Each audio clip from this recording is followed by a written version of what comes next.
Good evening, everybody, and welcome to an Elite Dangerous livestream. We're back with the 4th episode of Discovery Scanner, my first Discovery Scanner, and your first Discovery Scanner.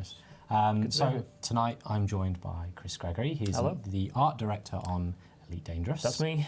They've probably seen you here and there on occasion. I pop up every now and again, yeah. They occasionally wheel me out to do my bit, and so but it's always fun just getting out there and interacting a little bit. So it's good. We've got a lot to show you. We have. But before I jump onto that, before we start showing all the cool art we have collected and compiled for you, I just wanted to talk about last week's, where Ed and Ross talked about the audio relating to asteroids, and now we're going to keep the theme going with showing you, I guess, and correct me if I'm wrong here, Chris, but taking a concept, what is an idea in our heads, and then developing and implementing it so it becomes something. Totally, I think we're looking at how we essentially visualize a feature from start to finish, really, and the various disparate elements that are required to sort of illustrate and conceptualize, and that's what we're going to talk about. Bring it to life. We're going to bring it to life. We can get stuck in already. I think we're a little quiet, so I'm just going to adjust that and make sure that people can hear us all okay. I wonder if they turned it down last time. Let's see. Hopefully you can hear us. Well, we're good to go. So I'm going to leave it in your capable hands, Chris. Okay. But wait, I've just realised. Oh, yes. For those who may have never seen you before, for the uninitiated, what do you do as an art director? What do I do? So I've been with Frontier now for about 13 years on various different games. We've actually been on Elite must be about 5 years since we started, probably something like that. From the days of the Kickstarter and all of that sort of stuff, which I came on board just afterwards. And from that point, part of my job has been running the art team. In terms of the guys who make the props and the ships and the environments, and working with the VFX team and the concept teams to come up with what things are going to look like, and closely coordinating with the other departments as well to make sure everything that we do fits what they need and all of that sort of stuff. So that's kind of what I've been doing, and it's a really wide spectrum of stuff that you get involved in, which is great, and the game is ever changing and ever growing. So I've not got bored yet. Well, it's good. It's good to hear. And you've been here. You've been here for how long? At Frontier, about 13 years. Yeah. So and about five on this project, and I'm hopefully not going anywhere just yet. Good. That's good to hear. And we've got some cool things to show you. So now that I've remembered to introduce you and remind people who you are, I demand an introduction. It's in my rider. That's true. That's it. So we're going to jump on to the presentation. So. This live stream is going to be quite heavily focused on showing you a lot of the art and then sort of discussing it. We've got some videos as well. You're going to see development images, early images, and then we're going to kind of look at some of the newer ones as well and mix and match them. We've got them dotted all over the place. So very much so. Showing some asteroids. Indeed, and there's a bunch of stuff. It is rough stuff. This is not the stuff that we intend often to put forward. So there are some little rough edges around some of the stuff you'll be seeing, but that is part of the process. Yes. So bear that in mind. Some of these are what it looks like in the early stages. Very much so. We let you come and look around, look behind the curtain, exactly, and see everything. So, right, I'm gonna. Hopefully, this is gonna go smoothly. Okay. But we'll find out.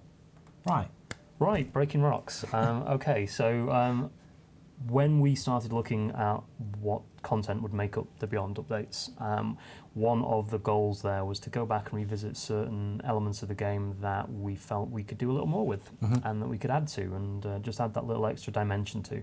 And certainly from my point of view, one of the areas that I really felt could benefit from that was the mining experience, and that could bring a lot of cool new experiences and environments and potentially tools as well to the game. So we started talking around what that might be and how we might do that, and the various ways that we might make that an experience that people wanted to go and indulge in and wanted to get the rewards and also a certain spectacle to it as well. So we kind of put together a very rough, what we call like an animatic or a moving storyboard, which is what you can see here. So we'll just let this run, and you can sort of see some very rough initial ideas about what we were thinking at the time. Hide us temporarily here.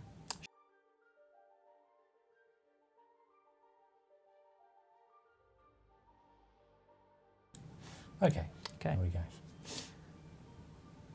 So yeah, this is all really, really rough sort of grayscale images just for time, so we don't have to worry about the colour palette or making all the shots match or anything like that. That's why I kind of go for mono in these versions. And to clarify, this isn't done for this live stream. This is what you use. No. So this was done a long time ago now, when we first started talking about the idea of going back to the mining process. And there are other ideas which we're not going to show today which didn't make it and that were part of this presentation, that who knows, maybe might come, the day might come. But the bit that seemed to stick with us was this process of sort of scanning for your mining deposits that you want to find, which linked in really well with what Sandy at the time was looking at for the process of system scanning and exploration scanning and all of that sort of stuff. So you're sort of winnowing down on from a system level to a planetary level to a ring level to find these good spots that you want to go mining in. And then what we wanted to make sure was that when you actually found something, you could interact with that object in a way that felt interesting and had a degree of process to it. So you can see from that once you found your asteroid, which we started to, I think Sandy came up with the name Motherlode Asteroids, that we would then interact with that in a variety of ways. So we came up with 3, I think, types of deposit that you could find. There was the surface deposits, which is sort of sitting on the surface that you need to chip off. There was the subsurface deposit, which was sort of buried in the crust layer of the asteroid that you needed to sort of drill down to and extract.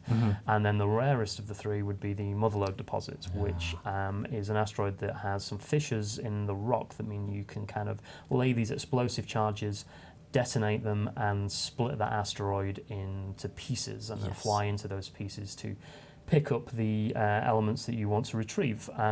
So of those 3, the one that felt like it was the biggest, boldest idea was splitting that asteroid up. That felt like it was the money shot almost, and the one that we felt was you don't want to be doing that every day. No. You want to work up to that. You want to earn that. You've got to have found the right asteroid, got the right tools. There's a skill indeed in laying those asteroids. Especially as it rotates, and you have to get them in, and you're timed. And totally. So part of the process that I come in on is talking to the designers and trying to get some ideas of theirs up off the ground, out of documents, and actually illustrated in some way. And the benefit of that at a really early stage is that for a very low cost, I can put something together like that and then show that to the stakeholders who are involved, who have to make decisions on where we're going to spend our time and our efforts in the game. And this is a really good way of letting them see what the end result might be, and to allow them to sort of get a hook into the benefits of doing it from an experiential point of view, but also potentially also the costs of doing it, in terms of we can look through that and there's a shopping list of work that might fall out of that. For sure we know it's going to include a ton of audio, and it did, and it was great. But that's also an opportunity. That's a plus as well. If we know that that's going to be something that audio can really get their teeth into, then that's a definite point in the plus column for any particular feature. VFX were obviously going to have to be heavily involved, and that we were going to have to make sure that all of these things fitted together really carefully. So having sort of seen that and having had that go over reasonably well with the stakeholders, we then spent some time with this piece. So this is one that you will have seen. I think we unveiled this at the expo. But the point of this is more of a sort of a mood piece, really. It's like a snapshot, a game moment, and it's the actual point where you detonated that asteroid, having gone through the process to actually achieve that. And this is painted up to a much higher degree in terms of the finish, and then it's highlighting key things even at this stage. We like to get the ship in there just because it reminds you what you're looking at. And there's nothing more elite than putting a Cobra in the shot immediately. And also this felt like it was very keen for us that we wanted the player to sort of be in the midst of this, actually in front of this asteroid when it's when it's shattering.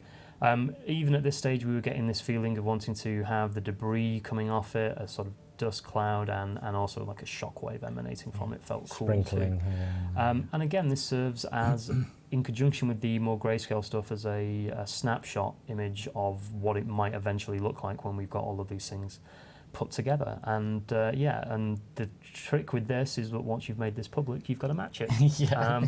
So that's what we've been spending our time this year kind of doing, and that's always a good challenge to have. So then, having gone from that, what I then do is put together something a little bit more worked up. So we've got colour here, and we're starting to put together some of the ideas for what the VFX might look like in terms of really wanting to have that impact into the surface and the plume of smoke coming up from it.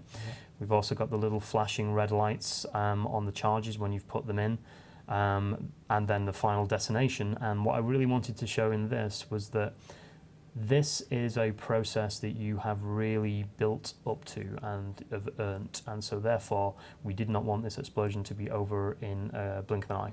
We wanted this to be a series of events put together that make you really feel like you've affected the world outside your ship. It's that moment, it's that experience. Very much so. So you can see with that we'd kind of split it down into some initial flashes of energy and charge, but not too much that it felt like it was sort of going to completely rip the asteroid apart. The charges go off in a sequence, so it's not all in one go. There's a little stagger to those things, so you get that nice kind of bang, bang, bang. Let's watch it again. Very much so. And so there's the charge going in. Nice plume of dust and explosion coming off that, but then the lighting from the charge kicks in, and that's kind of powering up as it goes. And then once you've got them all locked in, you can trigger that, and boom, 1, 2, 3, 4, and then all of those go. There's a sort of second stage where the dust starts pouring out of the asteroid, and then that's replaced by this big cloud of smoke and sort of debris coming at your ship. And that started to sort of make us think about shockwaves and stuff, which we'll see later as you're buffeted. Also interesting, on this stage we started roughing in some ideas for specific tools that might be used for this, and we'll see some of that process more a little bit later. So again, these were just edging into this idea and starting to explore some options for it that we felt were solid. So all of these things started to sort of lead us in the direction of wanting to just see if this were even technically possible, because it's one thing drawing some nice pictures, but we want to make sure that all of these things actually work in the game. They're performant, they network right, and all of those things. So first steps in that was to actually throw some stuff in game. So this is quite early on. This is really early on, So this is sort of the game as was when we were planning this, and we were just using the regular mining laser at this point. There's no real process here, you're just firing at the rock until it explodes. As you can see. But even at this point, we felt like just with these placeholder, really, really rough assets, really quickly thrown in, when we showed this to people and let them have a go, they responded really well. There was a smile on their face that they'd actually interacted with something that big and managed to change the state of it so radically. Obviously, we changed a load of stuff. You can see here there's some almost comically large sort of surface crystals on there that we're trying to shoot. Part of this was getting the scales right, getting the scales of the asteroids right and the scales of the deposits right. And as I say, adding a whole bunch of process. If there's one thing I've learned from Sandy, it's definitely that, it's process. It's the fact that you want to go out there and you don't just want to flick a switch to detonate this thing. You want to actually feel like you have gone through a series of steps in order to earn it. It's like a journey to the, very much the end so. result. That was definitely something that was key in our minds to make sure we illustrated to Sandy's brief. So yeah, that was that really. Cool. So having sort of seen that, our job then is to work out what those actual broken up rock assets and these asteroids actually look like when you have completed that task. So obviously you saw the block out assets before. We didn't really think too much about what those looked like at the time. It was just a matter of cracking them in half and seeing to make sure that the process of doing that and splitting them apart was something that we could achieve in the engine. Having shown that it was, we then had to work out what that might look like. So we did a whole bunch of explorations. This was one of them, of just like a shattered up asteroid with making sure that we had enough of the asteroid still there that it felt like it was recognizable. We didn't want it to be just completely obliterated. Yeah. We felt like it was important that you could still see some of the patterns and the shapes on the outside of the asteroid that you could have seen when it was whole, and that you then got to see those sort of like spinning and drifting apart. Again, so it's not that you've destroyed this thing; it's that you've cracked it, and that was very much something we wanted to illustrate. So, yeah, having done that, we then also needed to remember that it's not just rocky or dusty asteroids, it's also ice asteroids and metal asteroids as well. So we always wanted to make sure that this process was not limited to one type of asteroid assets in the game. I just felt like you wanted to be doing this in the diverse sort of icy and dusty environments, and to hopefully get different sort of looks and feels for those things, which I think we achieved. So when we were looking at this, our touchstones really were sort of looking at sort of shelves of ice and like ice falling into the sea, detaching from icebergs or from like the poles and whatever, and sort of seeing the forms and the structure that was within that, and trying to replicate some of those feelings, as well as the sort of translucency of those icy sort of environments as well. So you're getting a little bit of light scattering coming through some of the rock. So that was the ice, and we then also looked at the rock and the dusty, and for these ones, we started to sort of look at quarrying, and large-scale industrial mining felt like it was a good kind of area to investigate, really. And it actually ended up informing more than just the look of those assets. As we went further and further into it, it felt like this process was much more akin to this level of sort of blasting for minerals or deposits, and as well as looking at the sort of way that when those detonations have gone off, the rock sort of crumbles in on itself, and you get this textures there as well. Absolutely, the textures were key, and the sort of the almost the shell of the outside still being a little bit intact, but then sort of crumbling where the detonation's gone off. Also, the strata running through the rock as well felt like it was useful to us in terms of trying to narrow in on what we're wanting.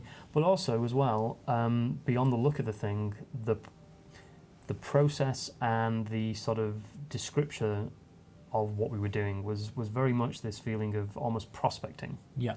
Almost going in there and finding the seam of the deposit that you want to get to, assessing the best places to put your charges, putting them in with a degree of precision and skill. Yeah.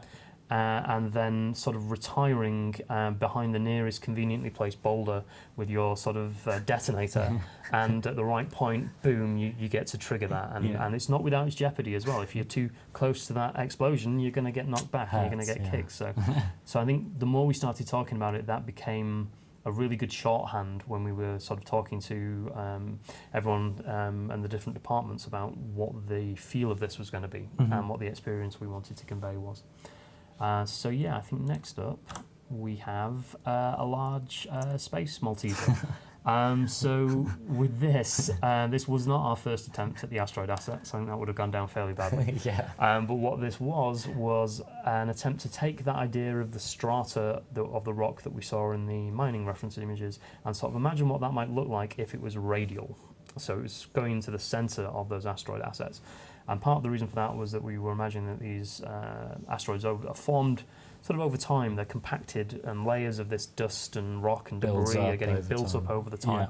So when you crack them, you're going to see that sort of like strata running through it and going down into the centre, which was something that we were very keen to get into the next images, which we can have a look at here. So having taken that idea, we started to look at what that might look like when you've actually got the interior of that asteroid visible. So again, you can see that sort of radial look going through, but we didn't want it to be too obvious, like the rings of a tree. Yeah.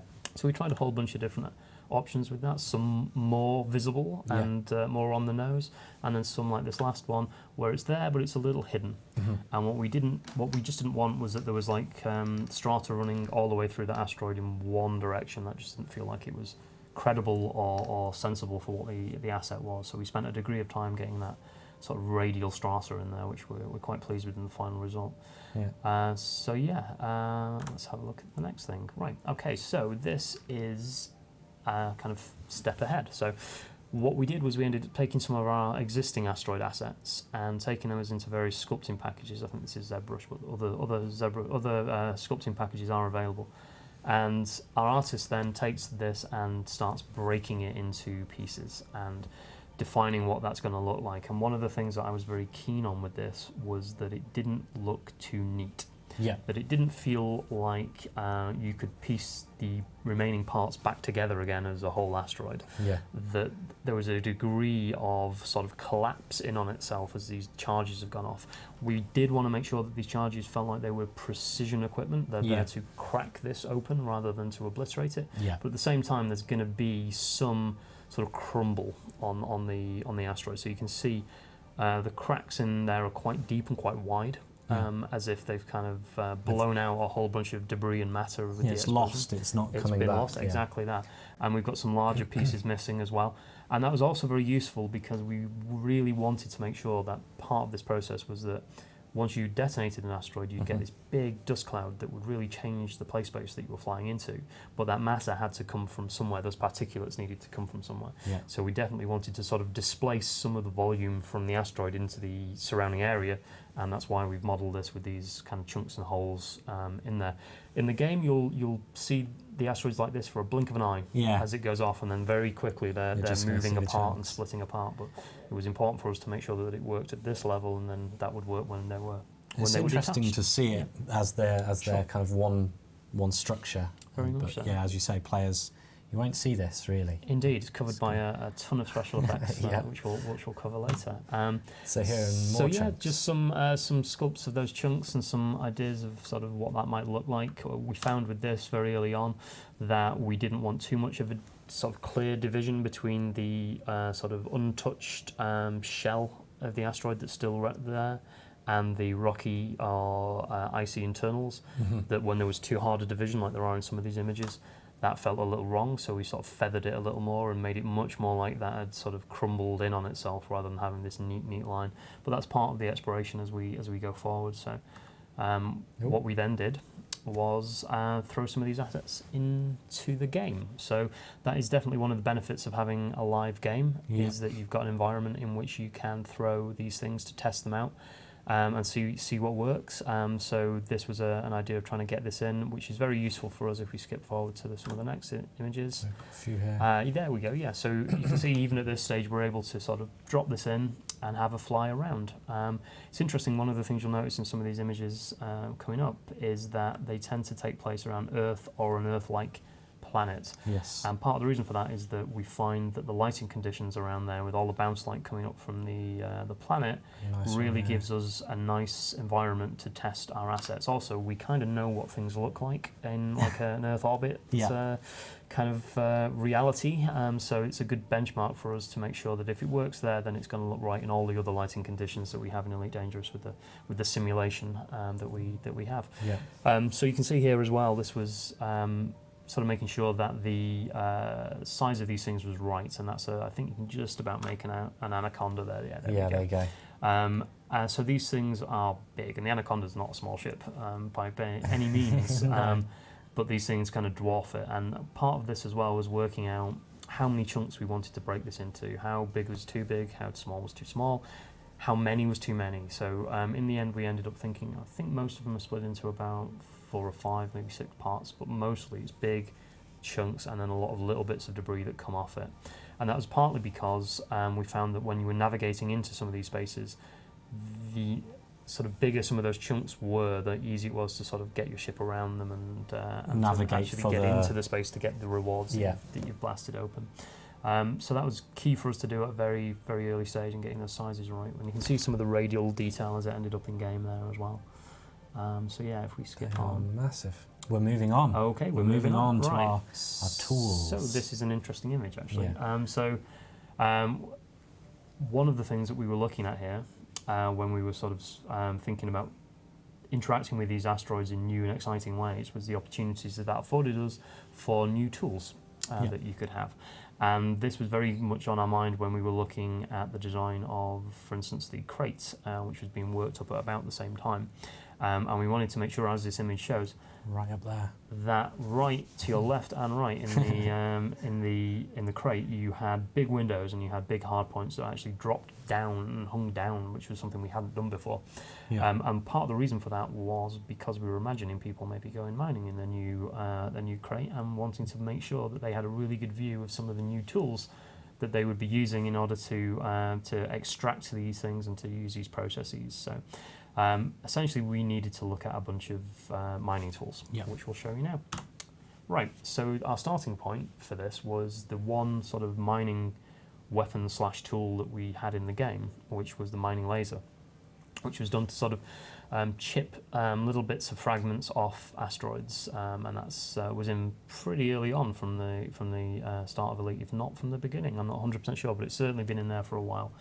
And with that, we'd already sort of established a certain look and feel, and we felt like this was our opportunity to really make good on some of the ideas we had when we were envisaging the ships and saying that they had these hard points. These hard points were also known as sort of utility mounts or mounts for technology, were not just there for weapons. Yeah.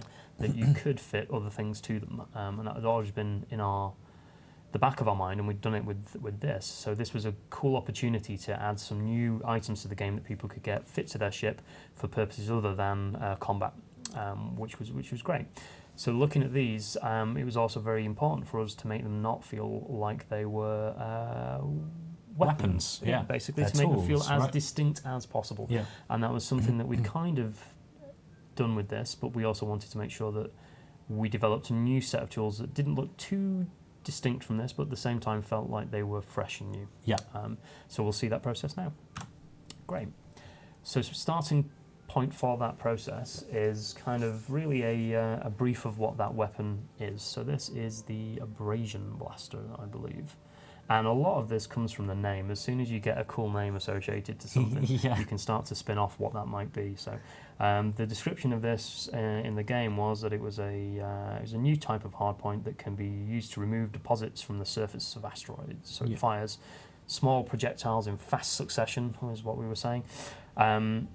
And that projectiles sort of cause vibrations to those deposits and sort of shake them loose from the surface was the idea. So this isn't really there to sort of pack a punch.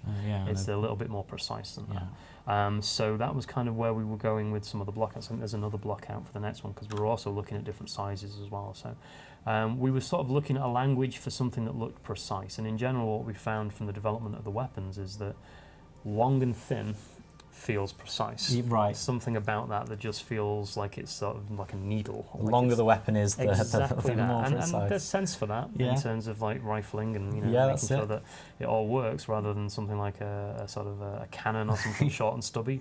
So you're sort of thinking of these things when you're trying to put something that actually fits the brief a little bit more. So when we were looking at this, we were looking at a whole bunch of reference images to go alongside this, which unfortunately I can't show you due to copyright images, but I'll sort of describe the sort of thing that we were looking at, which was things like sort of industrial drills, hammer drills as well. We were looking at as well, sort of things for like kind of chipping up concrete and all that sort of thing. Drills for sort of punching brick walls out and sort of through sort of repetitive vibration in quick succession rather than one big hit was the idea. As well as a whole bunch of industrial technology as well in terms of sort of JCBs and various plant equipment that felt like it was also very, very much of a piece with this sort of style. So this essentially is what we put together. Often this is put together by a 3D artist as a rough idea, and what that helps us do is make sure that it fits, as you can see, onto the existing game mount. So these hardpoints exist on our ships. They're a set size, that's not changing. These things have to fit into those spaces, and we do sort of compact them and have them fold out, which is always a nice little bit of animation to get into. But essentially they do need to sort of fit in there. They also need to, in some cases, in various cases, need to be able to have a bit of gimbal and all of that sort of stuff. So it's really important that we get a block out that works, and oftentimes we'll throw this into the game, which again is another benefit of having a live game in which you can test things. You can see these things. So next up is a sketch phase. So with this, we then get our concept artists to sort of generate some ideas. And we always make sure that what we don't want them to feel is too constrained by the initial imagery or block out that we've done, because that's always intended just to spark ideas rather than being sort of the final thing. We want them to present us with a whole bunch of options that we can then sort of discuss and choose what we like and show to design and everyone else, and sort of talk about what works and what doesn't work. So one of the interesting things that we were talking about earlier was the fact that it feels like the magic number 3 is never far away from us. So rule of 3, absolutely. 3 across and then 3. Exactly. 3 so more threes. For some reason 9 seems to be a good number of options that Concept like to sort of serve up to us, and that I can totally see why, because I think in 9 ideas you've probably explored most of the ideas you're going to have. Yeah, there's method behind it, right? And you're also pushed by constraining it to those 9, in that each one you want to be showing something different. Yeah. So that you're not choosing at this point from very similar ideas and subtle nuances between them. You're actually sort of, each one of those has its own character and feel, and you're trying to sort of guide the design into one of those areas. That's not to say that we won't often sort of go, oh hey, number 8 feels pretty credible, but you know what, we quite like the elements on the back of number 9, or the sort of the barrel on number 4, and to combine them. And that's why they have the numbers on there. It just makes it very easy when we're discussing these things to sort of say, we'll have a little bit of 6 and a bit of 8. Can we go away and kind of combine those together? See how that works. And yeah, with this one, definitely we were narrowing down into number 8, feeling like it was a credible option in terms of feeling quite long and needle-like. I quite like the idea that it had these multiple barrels that made it feel like it wasn't just one thing that was happening, it was a number of things kind of happening, and maybe even each one of those sort of focusing in on the different points that it needed to influence on the rock in order to chip the right bit off. So it felt complex, but also all of that exposed sort of engine-like stuff made it feel sort of not too weapon-like. Yeah, like industrial. Industrial, exactly that. So that was kind of where we were going. So having given that feedback, we then sort of get them to refine those ideas a bit, take the number 8 idea that we had and a few of the other parts from other bits and sort of combine those. Still not set in stone at this point. You can see there are differences between these two, but we've got a lot less ideas to discuss with this. It's getting a lot closer to what we end up with. The designers will put some ideas on there. Not all of these make it through, but in terms of how it might fold up or deploy or operate when it's actually in motion. All of those things, we encourage them to be as free as possible with those ideas and not to be constrained too much by tech and all of those things, and then we'll see what's possible. One of the key things with this was that as soon as we added the flash of yellow onto these designs, we knew we were kind of in the right area. Interestingly, we've had a lot of construction going around Frontier Towers at the moment. That's true. So just looking out of our window on a daily basis, there were huge pieces of heavy plant and machinery that was sort of being moved into position, and it was always good to just sort of go study it from something afar. like that, right? And that was always a useful shorthand for us as well, in getting this feeling of something that feels like it's pretty well constructed and rugged, because it's out there doing this heavy duty mining on a daily basis. Yeah, it's not a slick weapon that looks smooth and pristine. It's for the. That was definitely the idea. So in order to illustrate those points a little bit more, the next phase is to look at a little bit more detail, really. And what this is a sort of set of schematics for the weapon. Front, back sides, stowed, folded out, really getting into the nitty-gritty of how this piece of machinery and this piece of technology is going to work. And one of the things that's been really helpful with this stuff from our concept artist's point of view is to be able to have them have a degree of capability in 3D modelling.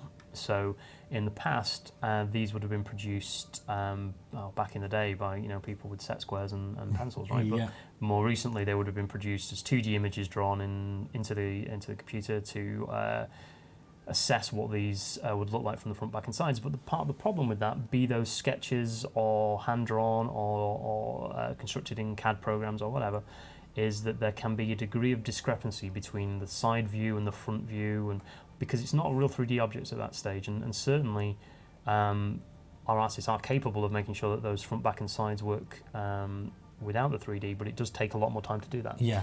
And you're also at risk sometimes of just there can be confusion between the artist actually modelling the prop and the concept artist who's designed it in terms of what did you actually mean with this little pencil line here? What so does translating that mean? into the model. Yeah. So by having the 3D artists become more sort of proficient in 3D, not to the point where they can produce in-game assets, that's a very particular skill set, but to the point where they can bodge shapes together really to make these cool looking designs that would never be performant in game, but do allow us to get these really cool sort of glimpses of them at a very early stage. And is this something that works better with more technical designs? So these are machine. This is machinery. These are very much so. So a lot of the hardware in Elites, a lot of the stuff we have to design for Elite tends to be quite mechanical, quite precise. There's a lot of moving parts often. So we do find that more and more we end up nudging into the 3D quite early on in the process, just to make sure it actually functions as an item. And actually some of these meshes and sculpts that we have from our concept artists are finding their way more and more into the game at an early point, so that we can get them in. We're not too worried at that point whether or not it's got too many polygons or whatever, or it's a neat mesh. It just goes in to make sure that we can see that from the camera angle that it's going to be seen in the game, that the silhouette's going to read, and that it's actually going to animate in the way that it needs to animate. So it's really been a good loop to get going between the artists, the concept artists, design, and actually playtesting it as well. So it's been really good. And it also has the benefit, as we can see in the next image, that we can then take that sort of ridiculously high poly sort of bodged together mesh, and they can then paint over the top of that. And that provides us with an image that we can then work to that answers a lot of our questions in terms of what the surface response is going to be on those items and those props, what the level of wear and tear is going to be, sort of a general look and feel. Colour schemes as well is vital to get sort of in there at this stage. One of the things that we did decide early on in the world of Elite is that even a pristine item in Elite, it's got a little bit of the edges knocked off it. Yeah. Although we did look at this actually, and in the final in-game mesh, we did dial that back a little bit. Here. Exactly that. So this is then taken by our 3D artists and modelled up to an in-game level, making sure that we're not wasting any polygons there, that it's going to be performant, and that it's going to look good from the game angles that we need it to do. Along that way, there are certain changes that happen due to the modelling process, and also just due to seeing it every day and sort of going, you could change that, you could change this. So it's not that we slavishly try and replicate the concept, but we do try and stick to it. Yeah, absolutely. Definitely ongoing, and definitely something that they definitely evolve. And at this point, the artists are also putting in any textures that might need to, if there's any glowing elements on the gun, or if there's any parts that might need to light up, then they look at those bits as well and make sure that the textures are there to do that, as well as making sure that all of the wear and tear on the gun also fits with how it might be used, sort of scuffs and scratches on leading edges where, as it's going to come into contact with chunks of rock or asteroid or bits are going to chip it as it's coming out, as well as sort of like scuff marks that come from elements sliding against each other when it would animate into position as well, making sure that all of that feels like it's credible, and that those scuffs and scratches are there for good reason. But it just makes the gun feel, or the tool in this case, feel a lot more characterful. We feel. And that's kind of the end result, really. That goes into game, and then it's ready for its VFX, which we'll look at a little later. So moving on, we're going to the next tool. Okay, the next one. Players have to. So this is the Seismic Charge Blaster. Launcher. Launch is a good word. Yeah, let's go for that. They're warheads. They're warheads. Yes, but they're ultimately for tools. So this is the tool that essentially launches those into the surface of the motherlode asteroids in order to crack those fissures open. So the sort of description for that, again, starting with the high level thing, was it's a new type of tool, and it can be used to break open that core asteroid to get to the deep core deposits. It's going to be shot into those fissures, and that's the interesting thing for this was that design added a really cool element to this, was that it was essentially sort of charging up as you fired it into that slot, so that you get to, I believe, set the sort of yield that you're going to get out of that. And that was an interesting thing for us to play with. So again, with this, it gets us thinking what that might look like. And with this, we were, again, wanting it to fit very much with this overall suite of tools that are being used for mining. So they should all look as if they're a sort of family of tools, maybe by the same manufacturer. Yeah. So that industrial sort of note was still very much there. But this sort of didn't feel too much like it was, in contrast to the Abrasion blaster, it should not feel long. Yeah. It should not feel sort of too needle-like or precise. We were looking at lots of grenade launchers and sort of stuff that feels like it's there to lob a fairly sizable item with a degree of force. Yeah. And also that it would not feel too rapid fire as well. So with that in mind, again, our artists kind of block out an idea of what that might look like, some component parts that it might have, and some suggested animations. You see, this is already at this stage a lot sort of stubbier. Yeah. It's got one single big barrel for chucking out that charge, and again, the hardpoint cage is there for it to fit onto. Part of this page as well, just so we can have a little look back, is you can see at the bottom there they've put in a little commander image there next to the gun, which is very interesting. These items are big. These are big, sizable bits of industrial hardware because they do a big job. This is a really huge asteroid that you're interacting with here. So that was always useful to bear in mind when we were looking at the details. So if we go on to the next image. Let's just go here. Great. So again, the magic number 9. These were our 9 first options for what this might look like.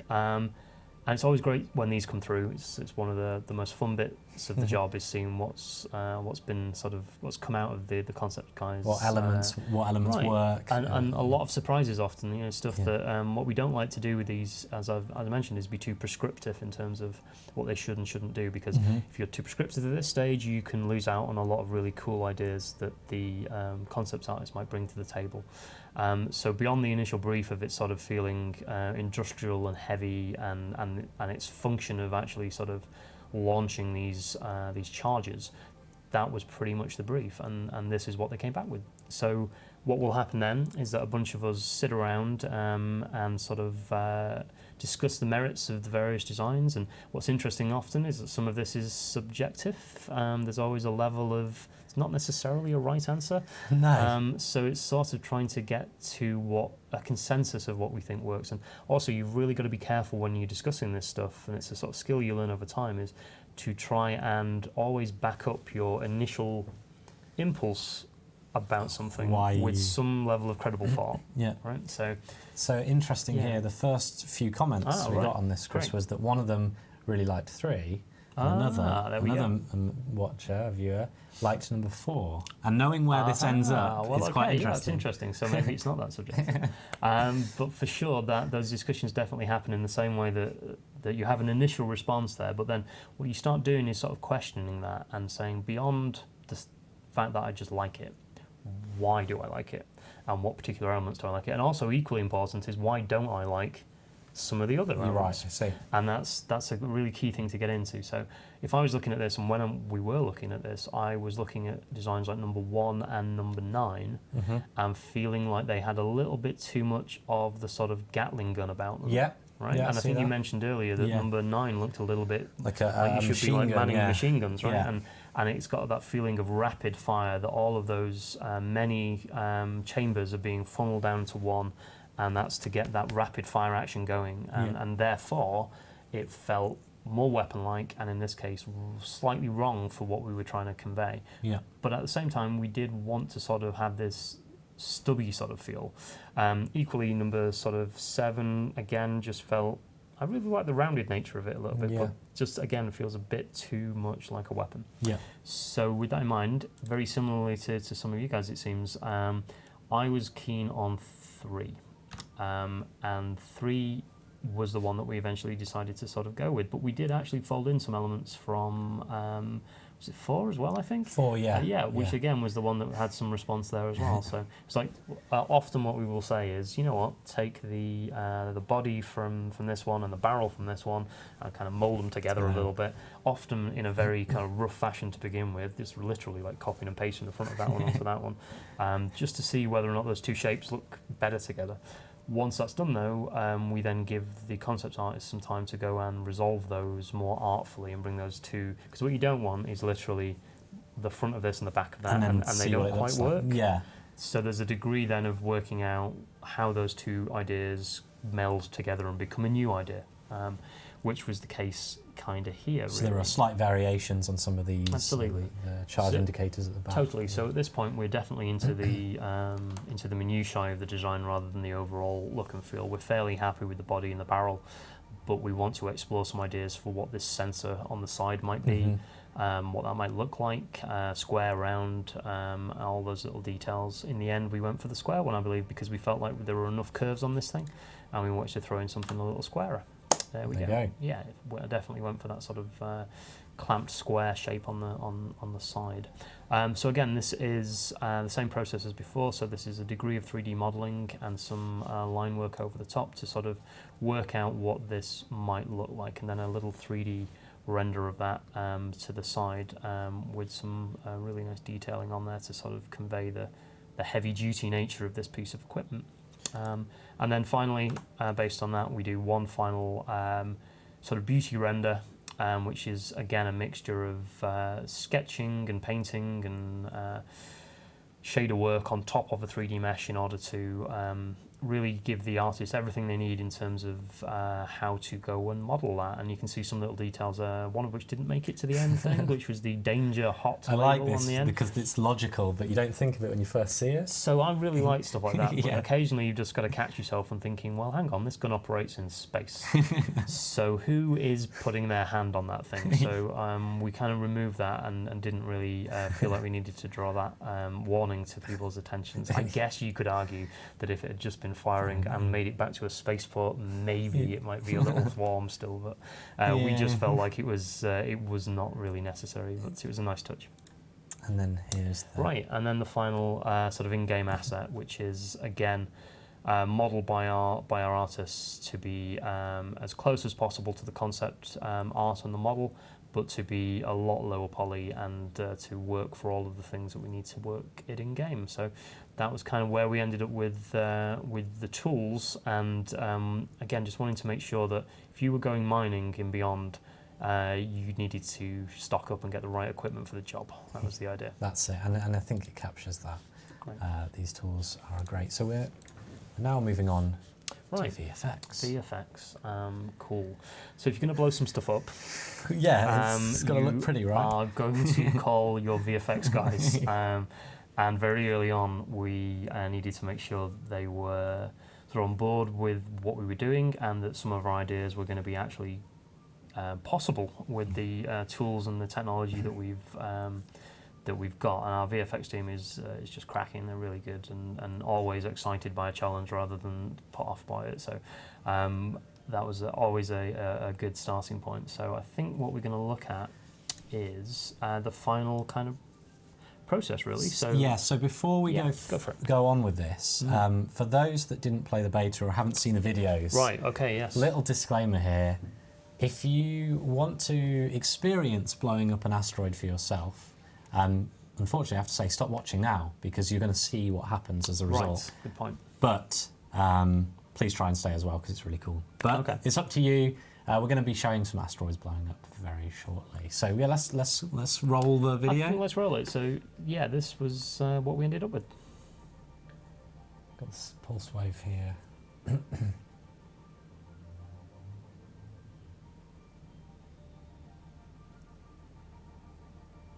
Release the prospector, is this? Yeah, the prospector. Yeah, so what's good about this, I think, what I like about this video is that if you compare this to the previs that we started off with, whilst a lot has changed, a lot of the ideas are still there. They're just fleshed out more and more credible. So as with the original one, you were using some scanners. In the original, it was a little bit more like the waveform scanner, just because that was something that we already had in game. But that ended up being a much more complex scanner to actually send a pulse out into the asteroids, highlighting the ones that are of interest and guiding you to the right direction. And then once you had actually found the thing, you would then interrogate it by firing your prospector limpet, which triggers a nice sort of X-ray style effect, so you can actually see what's on it. Yeah. And then that also is a nice reveal for the player in terms of what did they find. You know, have they got surface deposits? Have they got subsurface? Have they got motherlode? Have they got lucky and found all three? and then how are they going to approach actually extracting all of those for maximum profit? And that was definitely the challenge and the feeling. But then obviously once they've done that, they get to do this. Pull the plunger. Boom. There we go. So beautiful every time. So with this again, and the dust cloud that's left behind, that was a real challenge for the VFX guys. But also, when we start putting this together, we also start looking at things like that cool shockwave there. So that was just kind of the suggestion of, I think, James Avery, one of our VFX guys, who worked out that we can actually put a physical force on that explosion that would rock and buffet your ship, and that fades off with distance. So if you track a little further away, you'll get less of that. But if you're quite close to it and you detonate it, you're going to get a kick from that, and it's going to buffet your ship and send your systems a little wrong, and take some points off that health as well if you're not too careful. So that's kind of where we ended up with, and it's definitely something that was quite close to where we originally went, but in some ways I think there were some nice nuances that came in along the way that we hadn't thought of in that original serving that really made it that little bit better, which was really cool. So then, okay, right, so we talked about the Abrasion blaster. Yes. Right, and that was for sort of chipping these sections off the surface of the asteroid once you've kind of located them and found them. So with this, we didn't want this to look too similar to some of our weapons, and we wanted it to give it a unique flavour, really. And also, I didn't feel like it was right that it should be sort of one beam or bolt. Yeah, that blasts it. Packs a punch into there, because you're actually trying to extract the thing that you want relatively surgically from the surface of the asteroid without sort of shattering it or breaking it. So we kind of felt like having these like multiple needles of light fired into the asteroid in this sort of circular pattern felt like it was more firing around the thing that you wanted and chipping it free rather than actually firing into the thing that you wanted to get. And it also just gave it a unique sort of visual that we hadn't really done before with any of our tools or weapons, that sort of circular pattern as you fire. So they worked really hard to get that in, and I think it almost feels as satisfying when you miss as when you hit, which I quite like. And then you get a nice plume of smoke, and it spits out that chunk for you to go and either collect manually or use your limpets to get out. I like the way you described it earlier. It's almost as it's a chisel. You're chiseling Very away. much so, yes. So it's a more of a precision instrument than a hammer, really. That was the idea. So yeah, that was the Abrasion Blaster VFX and how they ended up. So I think next this. So this is where the pulse wave scanner is kind of. The pulse wave scanner, yes. So you're finding an asteroid of interest. You've located one that you feel is sort of worth your time and effort to interrogate further. You can actually see here you've got the prospector limpet, which is being fired into the asteroid, and I think might give us a nice view of the sort of X-ray scan as it runs through the asteroid, revealing these deposits that you can see on the inside. And there we've got some diamonds on the inside of that asteroid that obviously you're going to want to get to, and you're going to want to get in there and get those out. Those are not deep core deposits, though. No. Those are just sort of buried into the surface of the asteroid. Subsurface deposits where you're going to need to extract those using this tool, which I think we're going to see shortly. It's the third tool we haven't really spoken about. We this didn't touch on this one in terms of the concept either, but it's definitely an important one. And the idea with this one was that you were firing a sort of almost drill head into the surface of it, and to sort of convey that, we added this spin to the projectile as it leaves the barrel of the weapon that leaves these cool spiral trails in space. And again, that felt like it was a way of differentiating the look and feel, and also speaking a little bit to the process that is actually happening, that this thing has actually got some spin as it's moving towards its target that then allows it to really crunch into the surface and then to continue to bore deeper into the subsurface of the asteroid. Once it has reached its goal, it then sort of spits out the resource back of the sort of hole that it's drilled, and then you can go and scoop that and get that. Yeah. So it's really thinking about what the process is for these things and how we can in some way reflect that with the VFX in the same way that we try to reflect that in the look of the gun. We try to make sure that the VFX speak to that as well. And there's something really cool about firing those spiral shots. It's kind of the fun. Noise they make. Absolutely, yeah. And again, what's good about this stuff is that we, our VFX guys talk really closely with the audio guys about how these possibilities can work together to create something that's greater than the sum of its parts. So that was definitely a really close collaboration between those guys to make these work. Yeah, kind of fun. And now, right, very exciting bit. so I believe. Yes, okay, cool. So we have a little comparison here, because as I mentioned earlier on, it was very important that we not just do one type of asteroid. We want to make sure that these opportunities were available in the various different types of asteroid field and belts that we've got.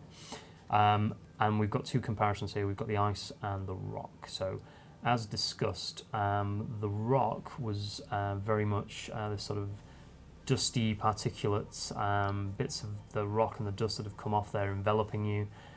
With the ice one, we wanted to make sure that it was a lot more sort of vapor, and like the ice shards are coming at you, and they're serving the same purpose in terms of changing the play space quite dynamically. So you've gone from being out in the middle of space to being enveloped in this thick, dense fog that you've then got to navigate in order to get your rewards, really. And another thing as we're playing through this was just to talk through some of the sort of things we wanted to get from this. So there's a real careful balance between knowing that we wanted to have that moment of heat and energy, which was in that earlier concept piece that we saw, that one bit where there's a big flash of energy and light and warmth, essentially, from the explosions. We also knew that in the ice asteroids that would look really cool, because you get the sort of blue coldness of those environments, and then there's that flash of vibrant orange.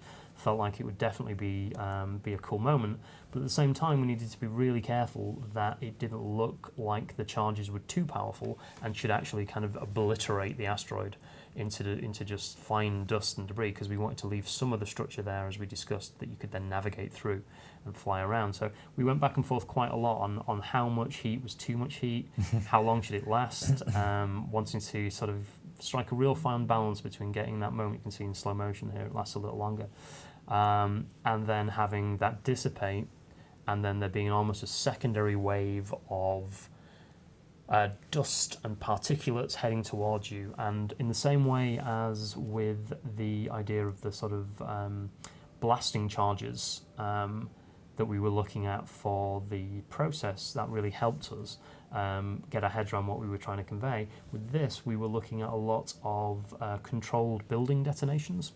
So the sort of thing when they're bringing down like an old water tower or smokestack or something like that, and they've really carefully placed their charges in set places. There's a degree of coordination in the sequencing that goes off in those to bring it down in just the right way. It's sort of collapsing in on itself as well. And also what we liked about those videos was that there's kind of a little delay in terms of sometimes the flashbang will go off, you'll see it fall, and then there's a quite slow travelling. Actually, it's not slow travelling, it's just that it's travelling so far because the distances involved here are massive. Those particulate pieces are coming at you quite fast, but there's a lot of distance to cover.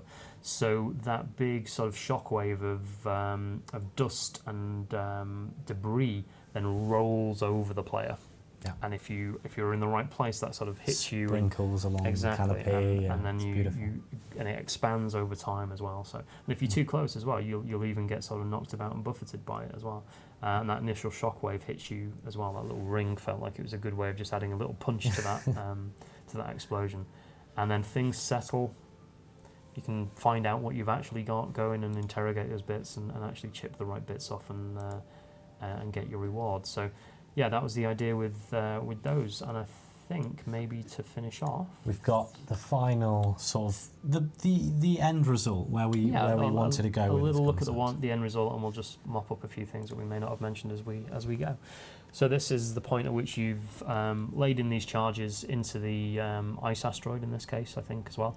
Also, GUI played a real big part in this in terms of highlighting like the different types of deposits on there with these icons that they've put on there. It's very important as well. And then got the light there. The light, as well. absolutely, and I believe that light sort of serves several purposes. It actually flashes faster as they're going to detonate as well, so you can sort of keep track of where they are. And the buffeting there and looking up at that, again, very similar to some of those early concepts of sort of flying around and looking up at these large looming rocks and shapes as you're navigating around them.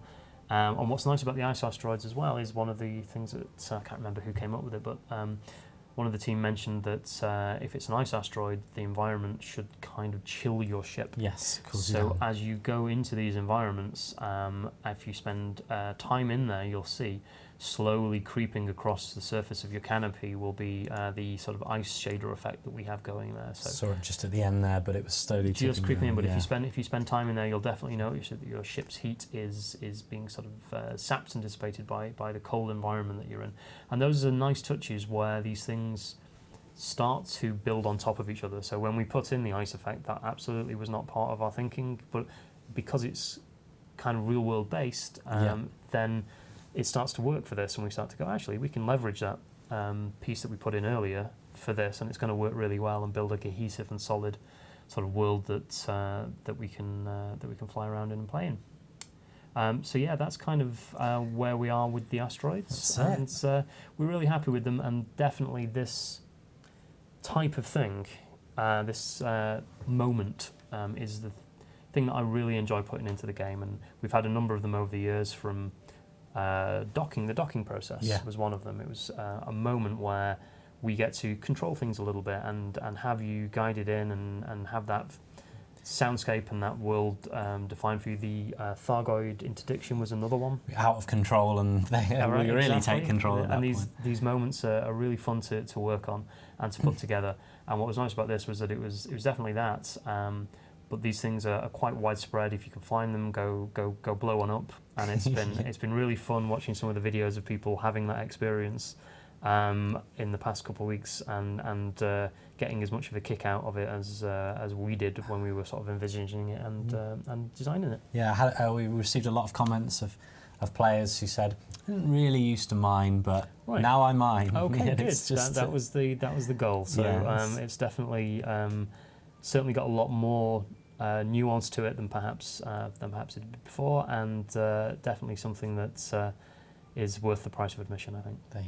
There you go. Well, thank you so much, Chris, for joining me. Absolute pleasure. And showing our lovely community a bit of the art and a bit of behind the scenes that goes into bringing what starts as an idea and then turns into a reality in the game. So you'll be able to do this for yourselves next Tuesday. Great. There you go. Next Tuesday, this update Beyond Chapter 4 will be available to you. You can get out there, start mining, and share your thoughts on, well, how cool it is, because I think it's cool. I can't wait to get started myself. Thank you for everyone who joined us tonight. We will be back on Tuesday with a launch live stream in honour of Beyond Chapter 4. Thank you again, Chris, for joining me. Pleasure. And thank you to the community for coming along and enjoying our 4th Discovery Scanner. Good night to you. Night. Bye-bye.